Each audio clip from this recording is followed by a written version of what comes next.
welcome to the stage Associate Professor Andrea Henden from QIMR Berghofer. Andrea is a consultant haematologist at the Royal Brisbane Hospital and a lab head at the QIMR Berghofer. So, oh well, de facto.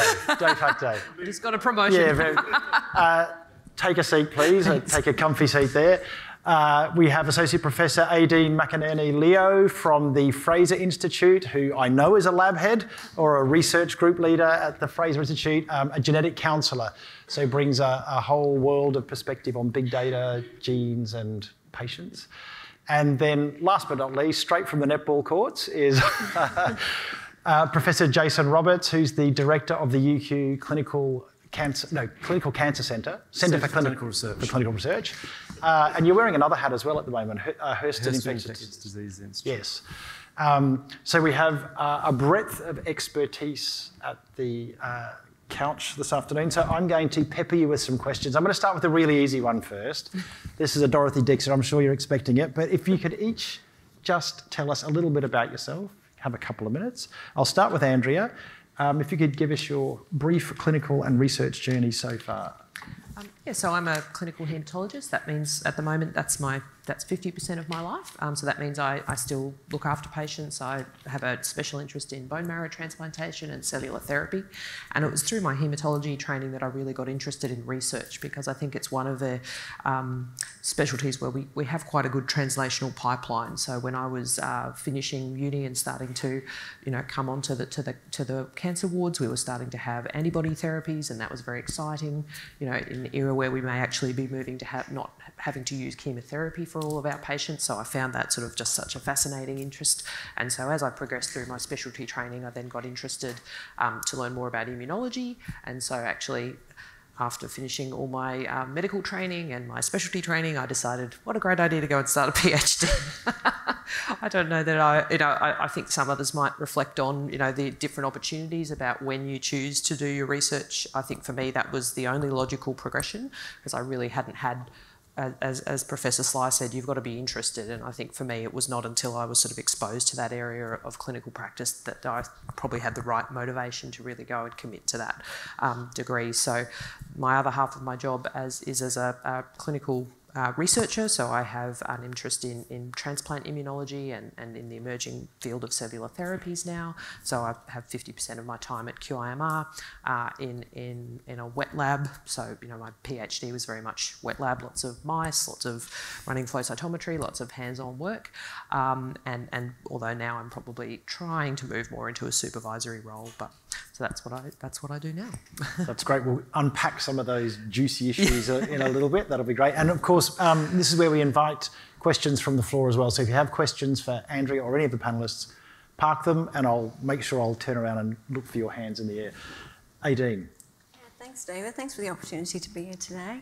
So I'm a genetic counsellor by background, and through fortune and love, I ended up in the US, come from Ireland, obviously. Ended up working at the National Institutes of Health for a number of years doing clinical research. And then I came to Australia, had a couple of kids, worked clinically for a while, and then thought I really want to get back into research. And I did that when my kids were in primary school. And my boss at the time had me doing a variety of things, recruiting people for studies. And one of the things we were recruiting them for was exome sequencing. And I was recruiting all these families with rare disorders, and nobody was analyzing the data. So I asked the bioinformatician, who happened to be my husband, if he could teach me how to analyze the data. And he said, yeah, sure, no problem. So he did. And in my first day of doing it, I found a new gene for a rare disorder. And so I cannot tell you what a thrill that was. And so I was completely hooked, started analyzing this data, and my boss is like, just for nothing, you're performing as a postdoc, so you might as well get a PhD. And I was like, oh, I'm a bit old now to be doing that. He's like, no. So anyway, I did, and I did my PhD, and so I'm 7 years post now, and I lead an amazing group of researchers, many of whom are genetic counselors. I agree that clinicians bring something really special to the research world. And we're all about how can we integrate genetic testing into clinical medicine. So using a lot of implementation science to figure out how we can make it as accessible as possible, empower clinicians, develop interventions for patients, et cetera, so that we can democratize access to genetic testing. Fantastic, thank you. Jason. So I'm a pharmacist by background, and I remember during my undergraduate degree thinking that I wanted to do the honours component, which was a year of additional study, and at the end of that, hating the process. I thought it was terrible. I thought, research is not for me, and I came from a family of researchers, ironically, and so that's why I initially got into it. But then I started working clinically, and then I understood that there is more that I could do as a contributor to the health system if I was doing research as well. And so I started a PhD within 2 years after finishing my undergraduate degree, and it was definitely the best decision I made. It certainly gave me a richness of belief in my contribution that I can make to the patients, but also other people around as well. And so I did that at the Royal Brisbane Women's Hospital in the intensive care unit, where I've worked as a pharmacist for a long time. And then I was fortunate enough to get into the fellowship system, and then eventually had the opportunity to supervise students, and that gives a lot of satisfaction to be able to support other people in their journey. I think that Peter described that really nicely about what mentorship is, and the sense of achievement you get by seeing how they're achieving and what it means to them. And so it's become quite a personally rewarding thing for me. I don't think I'd be anywhere near as good a clinician as I have been without the research. And I don't think that I'd be as happy in my professional life if I didn't go down that path. So it's been a really personally rewarding endeavour for me. It's a terrific sales job for research, isn't it? Yeah. That's fantastic. Now, thank you. We'll come back to that as well. Aideen, you mentioned a eureka moment in your quick bio there, where on your first day as a researcher, you found a gene. Yes. That's pretty big. Yeah, it's pretty massive. But that's not common for most people. No, not common. Not at all common at all. I don't. Sorry. No. But I still only found 8 over the course of my PhD, so that was a particularly lucky day. But I had spent a year of my undergraduate, my equivalent of my honours, proving that the gene for Frazer syndrome was not on chromosome 4. So that had taken me an entire year. So finding a gene in a day was just completely, Sherlock Holmes level addictive kind of thing. Yeah, I can fully imagine. Andrea, have you had a eureka moment? Was there a point in your career that made you say, this is for me, I really like research, or was it a more gradual journey? I think it's probably been a more gradual journey for me. I can't say any of my research so far has produced a similar sort of groundbreaking finding, but I think it truly is. It's been I think as my career has progressed, actually, the clinical practice has progressed in a way that aligns with my interests. So I think that's been incredibly rewarding, as we've really had truly new therapies. As I said, this concept of not using chemotherapy for cancer anymore, I think is just groundbreaking. When we talk about consumer input, that these are things that patients want. Can we treat them better, have better outcomes? And so I think it's really just been incremental, and being able to be more involved in the research aspects as the clinical practice changes, that's been truly rewarding. Yep. And Jason, I might turn to you. You said initially your first experience of research was not positive. Something's obviously changed. Was that a gradual process for you, or was there something particular that you remember that made you change your attitude? I'm going to answer this a different way. Yeah. And the eureka moment about how research is not easy. Yeah. And there's that old adage that if you want to feel like you've achieved something, you need to do something hard. And I think that that's absolutely correct. But my first patient that I was trying to recruit, my background's really in pharmacokinetics, which means it's studies whereby you take blood samples from patients and then you develop a mathematical model to describe why the drug does what it does in the patient, and then use that to develop dosing regimens which will achieve better concentrations. So the very first patient that I went to recruit during my PhD, I was very nervous. I walked up to the ICU, went to speak to the consultant and said, I'd like to recruit them for one of the studies that we've spoken about. He said, sounds fantastic. I said, so I just need to go and speak to the family if that's all right. And he said, no problem. And then just in passing, he mentioned the fact that he'd already given the antibiotic.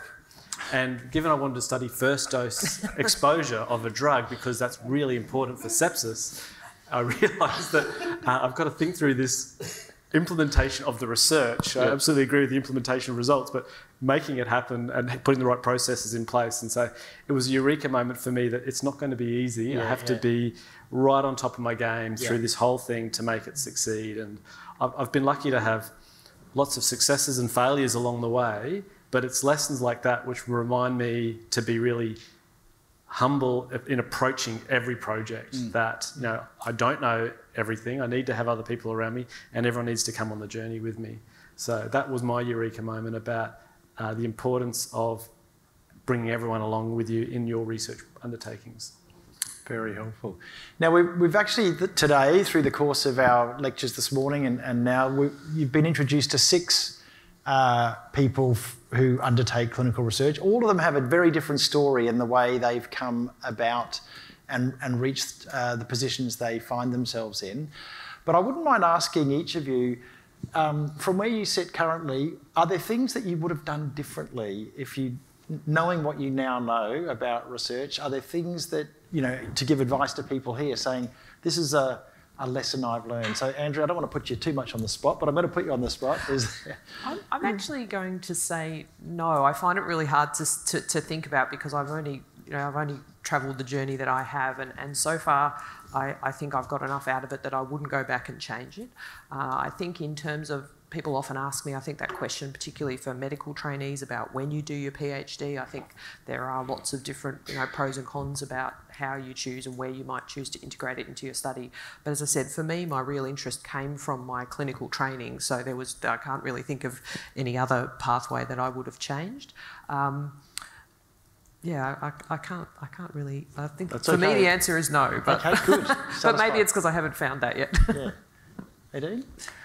Yeah, I think it's more kind of lessons learned, really, kind of thing for me, and I pivoted fairly quickly, and I think one of the main things is finding that great mentor. And if you're lucky enough that that mentor is also your supervisor, then you also get a sponsor as well as a mentor and kind of a role model. And so I initially was in a situation where I didn't have that, and I sought it out. And I think that's one of the smartest things that I did, and it's made a huge difference to the opportunities that I've received and my career pathway after that. Great, thank you. Jason? I don't know if I would have done things differently. Yep. Like, I think that I'm in a place where I'm very happy to be, and so the path that I've walked to get there, I think's right. I've always thought very carefully about each step along my pathway and what are my options, which is the right choice, or what do I feel like probabilistically is the right choice to take. And I feel like I've been fortunate to have enough good mentors who can provide advice to me about helping me weigh up what each of those are. Do you always take their advice, or do you seek their counsel and then weigh it up? So an example would be when I finished my PhD, for scientists in particular, it's very common to go and do a postdoctoral fellowship somewhere different to where you did your PhD, so that you're not continuing to work in the same group and then be seen as just a disciple or someone who will always work under whoever that lab head was. And so that was the advice of someone who I really trust and value their advice. But I weighed up the fact that what we were building at the RBWH in the ICU was just this stream of opportunities which it would be silly for me to leave. I'd be much better from an individual development, but also a productivity and impact perspective to just make the most of that, and then try to forge my own little leadership, which I could show to other people, which would help me with getting fellowships and grants in the future by sort of trying to make that work within that. And I feel like that was definitely the right choice for me. But for lots of other people, that wouldn't be the right choice, you know, in a different situation. And so I think that as long as you're thinking very carefully about each step you make, what are the pros and cons, invariably you'll make a good decision. Whereas if you just follow a recipe, probably not. I agree with that. Back in the 70s and 80s. Do we have a mic? Yeah, just for everyone. Back in the 70s and 80s, if you didn't go overseas for additional training, particularly from Australia, you were never seen as being serious or Fully really finished. trained. Yeah. However, it became clear, maybe more in the 90s, that if the best place for your type of research is in Australia, even in your own institution, you're crazy to go elsewhere. I mean, there's a lot of value in seeing different ways of doing things and getting different opinions and things. But with conferences and interactions, you can get that anyway. And so, I mean, I went overseas, but because it was the thing to do, and it was the best place for me to go. But now I've got people who've done PhDs with me who've stayed in our group because it's the best place for them. So Andrea, that would apply, I guess. Yeah, I was just actually thinking of an example. So when I started my PhD, I was very much encouraged that I should do that full time, that I shouldn't do any clinical medicine at the same time. That was actually my supervisor who gave that advice. And I still think that advice might have been right for other people, but I actually chose not to. I was still doing 1 day a week, and I actually still reflect on that because it certainly, I have to say, in the first year of my PhD, at least I felt like a useful person 1 day a week. And I think that really, maybe it, it certainly had I had small children at the time too, so it was a pretty challenging time. I wonder maybe if I'd done that, maybe I would have not finished my PhD. So I think it's that aspect of actually thinking about the reason that person's giving you that advice, and does that really apply to you and what you might do in the bigger picture. So I agree, and I think that's the role where you say about maybe talking, you talked about mentors, sponsors. I think it's good to talk to a wide range of people and really understand the different contexts maybe in which some advice is offered. Because again, I think I've certainly done things that maybe weren't always what the first piece of advice was given to me, but I think if you think about why and your own personal context, you can make the right decision for yourself, and there are so many pathways.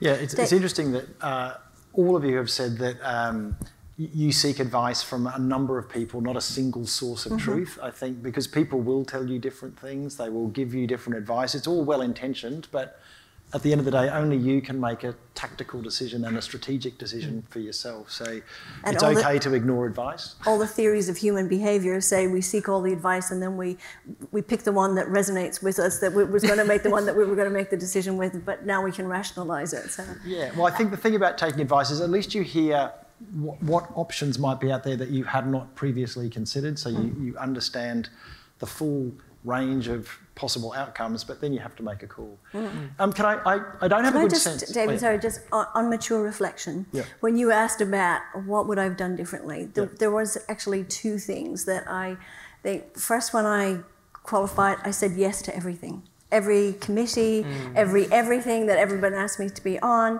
and all the research opportunities, everything. And then and I was run ragged, and also I was spread so wide that I wasn't actually making progress forward in a meaningful way in any one of those areas. So I would just say, think very carefully about what your priorities are in terms of what you want to contribute from a citizenship point of view, whether that's in your professional organisation or the university. Select that and have an impact in those areas.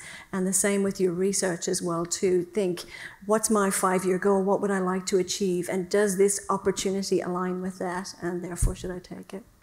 Yeah. That sounds very good advice. Peter, you seem to agree with that as well. Absolutely. I spend a lot of time telling my postdocs exactly that. They come and say, I've been offered this opportunity, and they say, well, okay, how does it fit in with your goals? Where's the time going to come from, and what else can you not do? You do have to, these days, have to keep a little bit of an eye on the boxes you've got to fill on those fellowship applications, so that you've got enough in each one, but saying yes to everything is not the answer. Can I make a little addition? I'm just a little bit of pushing back a little bit. It's just to give context to people that at some stage you've got to start to give back as well. And so you're not, whilst you need to have a 5-year plan because that ensures your individual success, which then ensures your team success, which means you can have impact. That's very, very important. But you also need to be thinking about what you can be doing to ensure that others can succeed, which may not necessarily fit within what your plan is on an annual basis. Like you might have a request to support a let's say, a Saturday morning panel discussion when you should be watching your children play netball, but then but you believe in it because it's an important thing to do. Now, that's a silly example, of course. It actually isn't. But at the same stage, there's a bit of give and take. Like, you absolutely need to make sure that you have a clear idea about where you want to be and make sure you can get there, but you're also trying to give back to others as well, because often the reason we do research isn't because we have very fixed ideas about what we want for ourselves. I know that no one's saying that, but we also want to give back and help others as well. And so I think that's just a slightly broader part That's of it. potentially the essence of being a clinician-scientist, really. Ultimately, we're clinicians and we do this because we want to care for people and make the world a better place. So I think that... And we know what it means for the patients. And just to clarify, Jason, I absolutely have a research mission, but I also have a personal mission. And along the lines of what Peter was saying before as well too, one of my greatest joys is actually seeing my team succeed and seeing others succeed. And so I get lots of approaches for mentorship and things like that, and I always say yes to those. But the number of committees that I was on early on was just ridiculous. And because I was so spread so thin, I wasn't actually achieving anything meaningful on those. So it was. So I hear what you're saying, absolutely, 100%. Yeah. I was going to say, I agree with your comment, but I've had a couple of postdocs recently who are too restrictive, and I think that that's a problem. They're focused very much on what they need for them, as opposed to them and their greater contribution that they can be making. And I think that they just lose sight a little bit. So there is a definite tension there, and I think it's very difficult to, unless you walk the path, isn't it, to really understand where the gap is. And I think that's where mentors can actually help to say, just touch bases with a mentor, and that can be discussed as part of the discussion, not so much about the research, but tell me what else you're doing, and then you can go, you're doing too many committees and you're wasting too much time in meetings. Why don't you focus on a few that are important? I guess underpinning this conversation, I'm sensing, is a little bit of the struggle that all researchers and clinician researchers face, is funding to keep the research on track. And as Peter alluded to, the funding is sometimes judged not only on the quality of your research, but a whole bunch of other ticker box exercises about you as a citizen. And maybe, Aideen, this is where you're saying that some people try and fill the ticker box section and lose a bit of focus on their research. So getting that balance right. But if I can get back to the substantive issue of, as a clinician scientist, how have you managed to keep your research funded? Tell us about how hard that might be, or how easy that might be, or what you've learned from that process. Who wants to go first? I'll go first. So if I could back up Aideen's previous comment, if you are able to demonstrate that you are consistently effective with what you do in research, and so you have impact, the likelihood of you getting funding is quite strong, because when people are reading a grant that you've put forward, they'll think, well, this is a reliable person who I know is going to deliver on what they say. And so that's why track record's really important. So having that awareness of progress and being able to produce is something which is very important. So track record is really important. So that's why I think a lot of us would say that we actually focus very much on the quality and quantity of everything that we do. And if anything, the people that do very well, this is probably perhaps not the right thing to say, they tend to do a bit more than other people. And I'm not saying that I want everyone to think about overcommitting to things, but at the same stage, when you're competing against other people for money, you need to be able to create a package which is being seen by the reviewer, which is more compelling. And that's, you know, we can talk about grant writing and how long that takes. You know, I'm a better grant writer than I was 5 years ago, and I'll be a better grant writer in 5 years' time as well. But it's also about, you know, that package of what your track record is and your likelihood of being able to deliver something really meaningful. Mm-hmm. And I think we talked about kind of research impact. Jason was talking about research impact, but also in those sections that people are in danger of doing things to tick a box, they're on to you. So the NHMRC don't want to just see that you served and you served and you served. They want to actually see what you achieved in those roles. And so, so thinking about opportunities where you can positively impact in that way as well too. Other things about funding, I suppose we're still all going, and this is all very painful because I'm finalizing my NHMRC investigator grant this weekend, so it's all very close to the bone. But thinking laterally, Cat2 funding, thinking about engaging with philanthropists, engaging with industry, etc. So we were lucky enough to get a partnership grant this year, and I really had to push myself out of my comfort zone to interact with all of these industry partners, and they co-contributed, etc. And the amount that we got ultimately was reflective of that. So, yeah, those are the kind of things of just kind of thinking laterally from a funding point of view, that it doesn't all have to be Cat 1. Because funding is an issue, Peter. I failed miserably with the $100 million and $150 million Powerball lotto, though. I was going to say, if that's your funding total, you are in a different league to me, man, I'll tell you. Andrea, did you want to comment on funding as a clinician? Yeah, and I suppose I've got a bit of a different perspective. I'm certainly, given my path, it's hilariously early career still, so even though I don't look like it. So I haven't actually got to Tier 1 funding yet, although I've started to be involved. Sort of the way I've approached it is obviously we have smaller granting schemes sort of within firstly in our institution, thinking about both QIMR, Berghofer, and then the Royal Brisbane. Obviously, most hospitals have foundations that will have small research grants. So I've certainly taken a bit of a stepwise approach, as you say, thinking about what are the small things that I can do within that are also appealing to my institute. I think that's the other thing when you start about you've got to think about how it could fit into your career path, but equally you have to propose something that's of value to the funder. So I've certainly, so far it's been sort of little baby steps, little $10,000 grant here, $40,000 grant here. I've just come to the stage where I haven't got any of my own Tier 1 grants, but I've been lucky enough to be part of other successful, and that's helped me learn a lot about, well, for a start, you get to see what a really successful grant looks like if you get to be part of that writing and get that experience. And so, it remains to be seen how that will translate into the next phase, but certainly that's how I've kept my funding so far and kept my involvement in research. But to be honest, it's a constant stress. I don't actually know I'm on a fellowship that will end at the end of 2025. Who knows what will happen after that? There's Queensland Health. That's a Metro North one, actually. Yeah, yep. Don't ignore the Queensland Health ones. No, yeah, they're on my radar, but. But Andrea, I think it's a really good point you've made there. And yes, the question up here is that we all start small. That's how we start. Everyone starts in research and clinical research, writing small grants to get started, and from that comes success, and we go from there, snowball. We have a question, and there's plenty of opportunity for questions, folks. Our panel is here to answer them.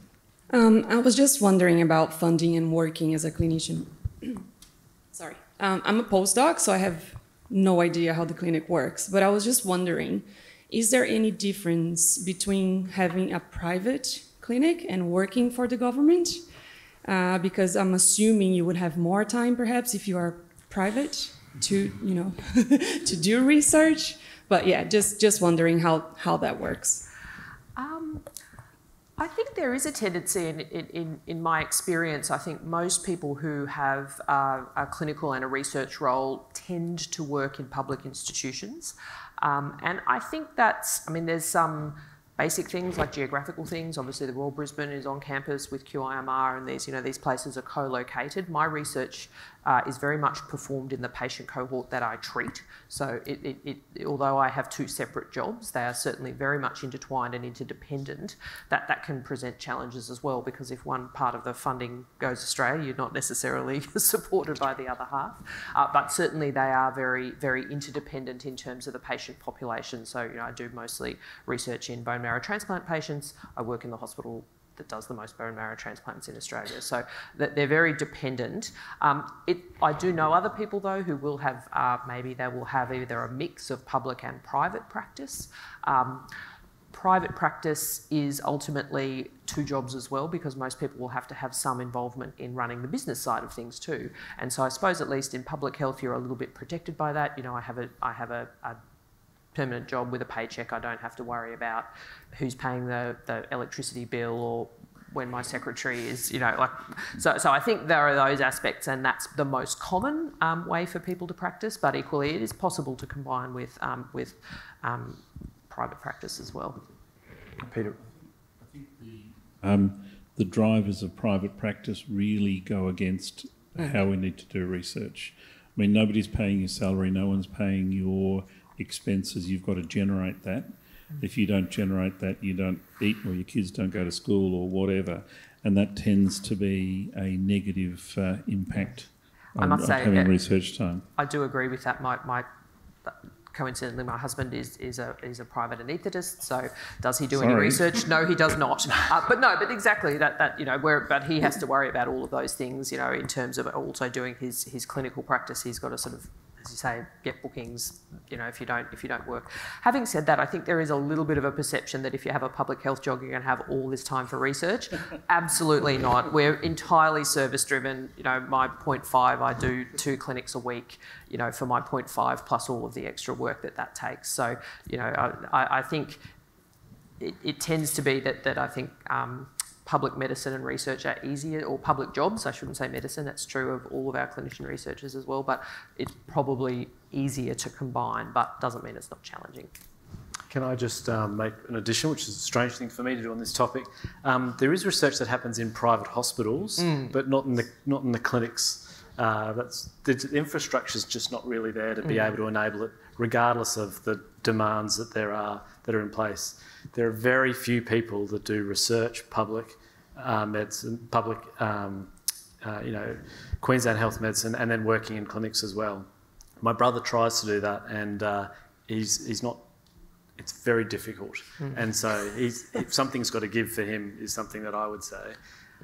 Sharing, well, I don't know if he's in the room, but anyway. But like it's just an extra demand, which in the context of a 5-year strategic direction that you might be trying to take, there's a choice that you might have to make there, because something has to give with the extra time demands. I might ask Paul Glasio just to comment quickly from a primary care perspective, because we often neglect in these discussions research in primary care, which is predominantly private practice, really. What are the demands of, or how can you practice research in primary care? It's very hard. Yeah. So I've worked in both the UK and here in primary care, and I would say in Australia it's very difficult to get primary care engaged in research because the GPs are so busy just earning their living.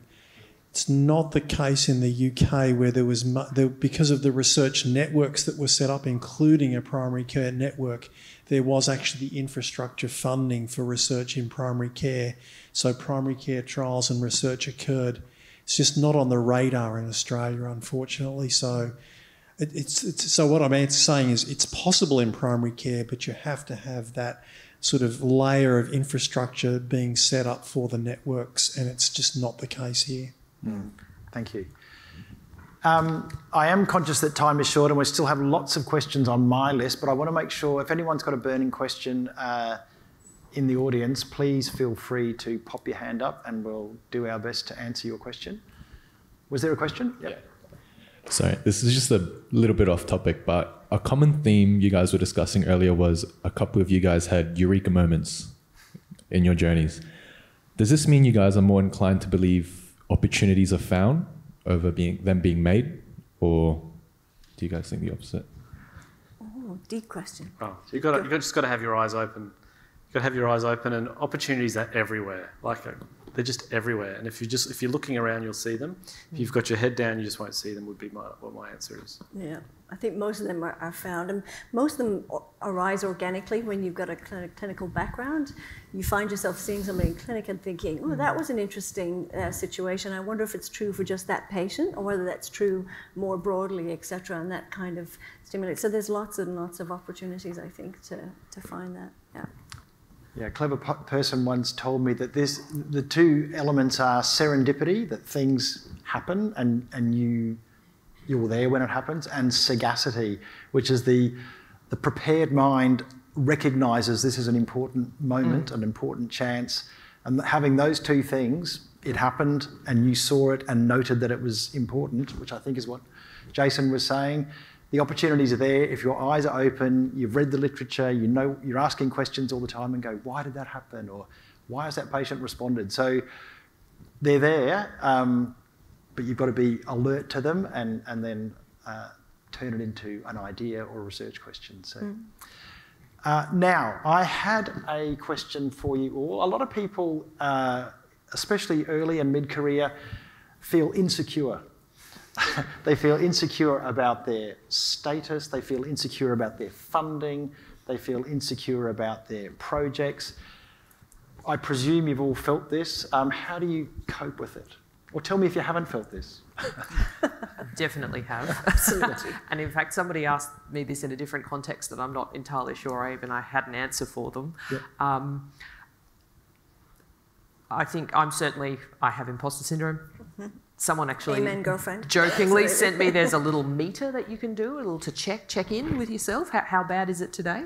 But that's actually, I think that actually is a way to recognise that and I think almost everyone probably goes through it. I don't know anyone who probably doesn't have some degree of self-doubt at times. And in fact, to be honest, it's one of the things that I do find challenging actually going through sort of medical training and sort of, which is very, I suppose it's very set, it's a very clear path of what you might need to do, you know. Here's the thing, here's your exam, learn this, you'll pass this, you go on to the next thing. And I actually think my experience in research, it's the first time where maybe all that sort of structure is no longer there. You've really got the opportunity to choose where you go, but equally with that comes maybe the questioning, is that the right thing to do? Like we were saying, even advice from mentors and things, is it the right thing to do? And that self-doubt. But perhaps the best way to combat that is recognise that's a thing and think about why. Why am I worrying about that today? Well, maybe it's because I did have, you know, maybe I didn't get this grant or this opportunity didn't work out. But the best way is to think about the why and okay, well, maybe it was because I didn't do as good a job as I could, or perhaps there was some contextual things. Maybe I should think about, well, how can I turn that into a more likely to be successful the next time? So, look, I think it's a real thing. It's certainly something I battle with constantly, but I think thinking about the why is the best way to deal with it. Aideen, you were nodding your head vigorously. Absolutely, yeah.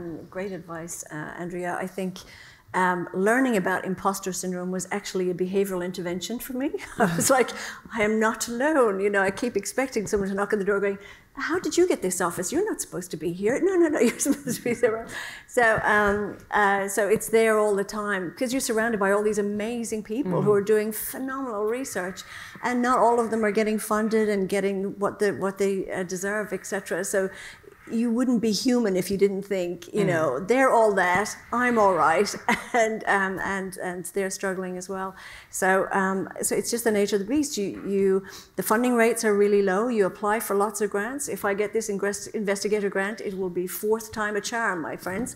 So there's lots of things that you apply for that you don't get, and you send papers out to review, papers that you put your heart and soul into, and then they get rejected, and then you try and take on board the feedback and resubmit it somewhere else. So the whole nature of the game is to keep you humble. That basically is just the reality of it.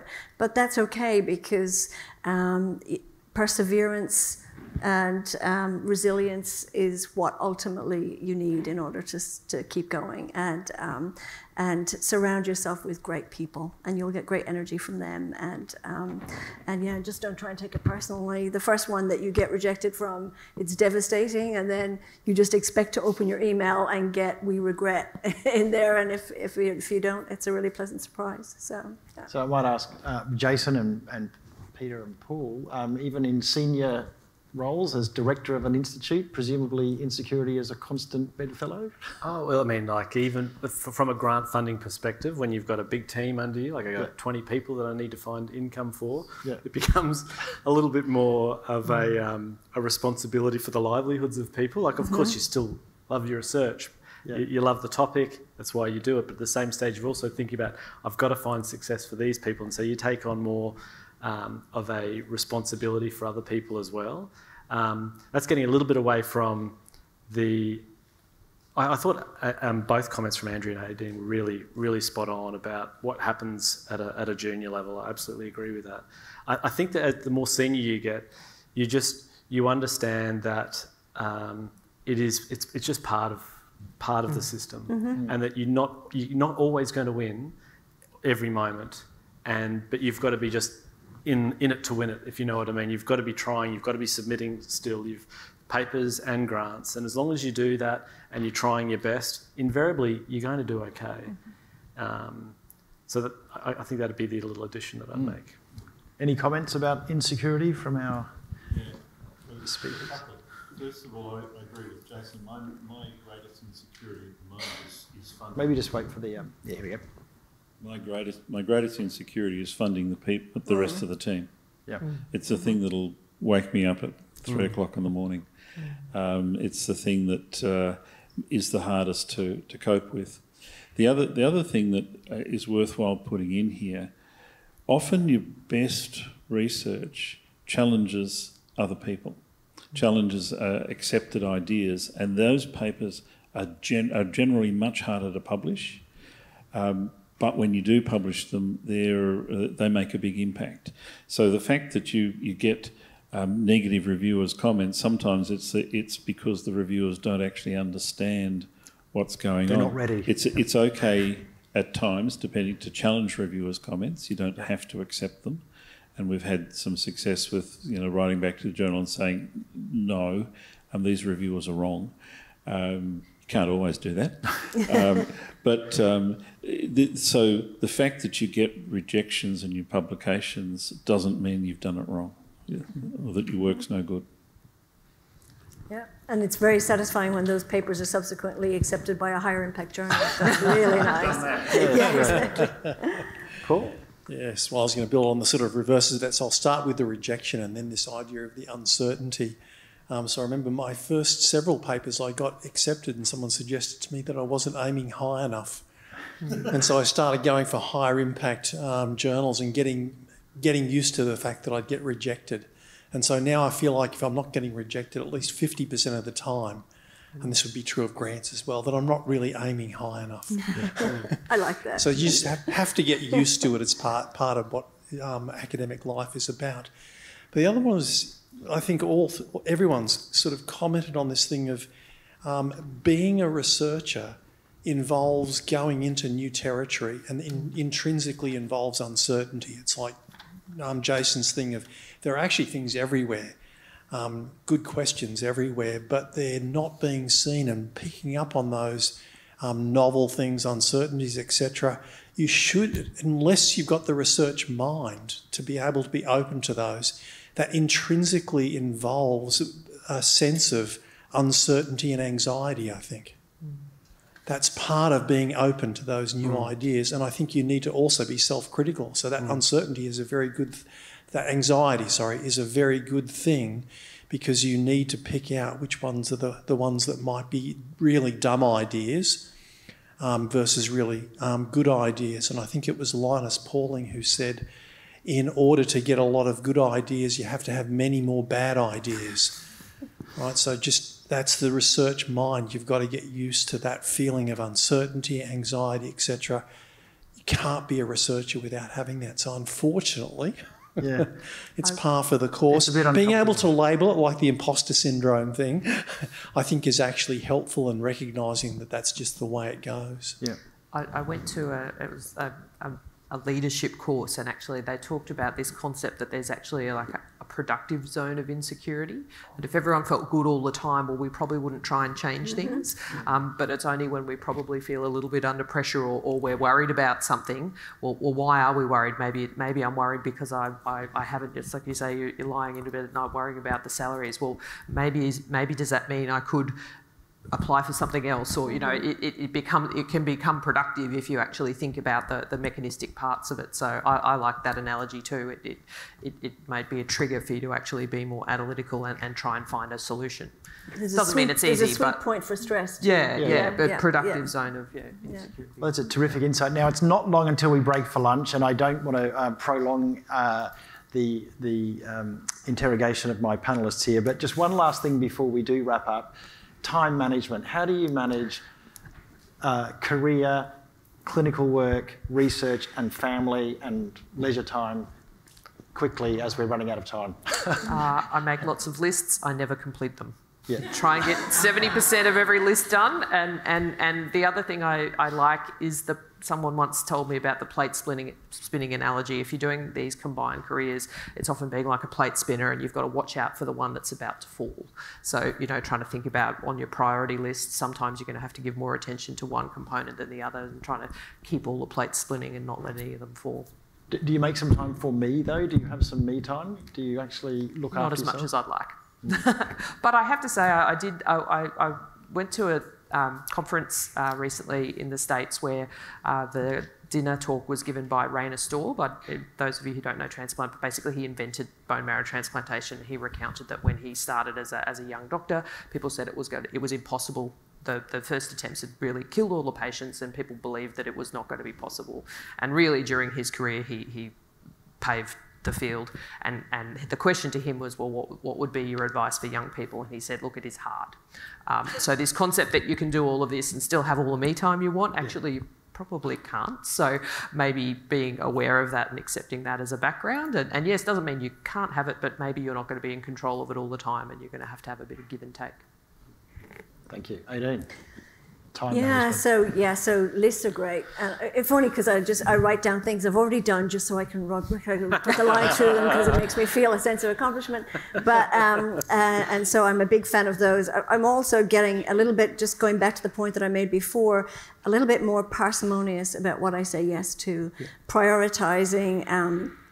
Number one, my family. No matter how excited I am about my research, when I'm on my deathbed, I am not going to be thinking about a gene that I discovered for skeletal dysplasia. I'm only going to be thinking about these beautiful people around me. And so I want to prioritize my time with them and enjoy my time with them. So, and not bring my baggage home so that I'm stressed out often when I do get back. But also my juniors, the people in my lab that I'm trying to keep employed and keep in their studies and all the rest of it, they're my next priority. So trying to make sure that I don't overcommit with other activities that I don't have time for them. I don't know if I've got too much to add. Like I really liked Andrea's comment about juggling, with the plates. Like I think that's exactly what it is, and just being mindful of the balance of everything. And sometimes, with kids, there are times where we go, look, it's best to just leave them be, because things are going really well for them. I don't mean like to get out of their life, but whereas there's other times whereby you really need to give them a focus, and other things can wait. So I thought that was a really good example about just watching how things are going and making sure they're all supported sufficiently. And I absolutely think that you need to find time for yourself. So even if that's riding a bike to work or something like that, just for me, that's really, really important for me, such that I can be fresh as I need to be every day to juggle all the things that happen at work. Terrific. Well, folks, in terms of time management, I'm trying to make sure we do keep to time and finish on time. So if you check your watches, we should be landing at about now. So round of applause, please, to our panellists and our speakers today.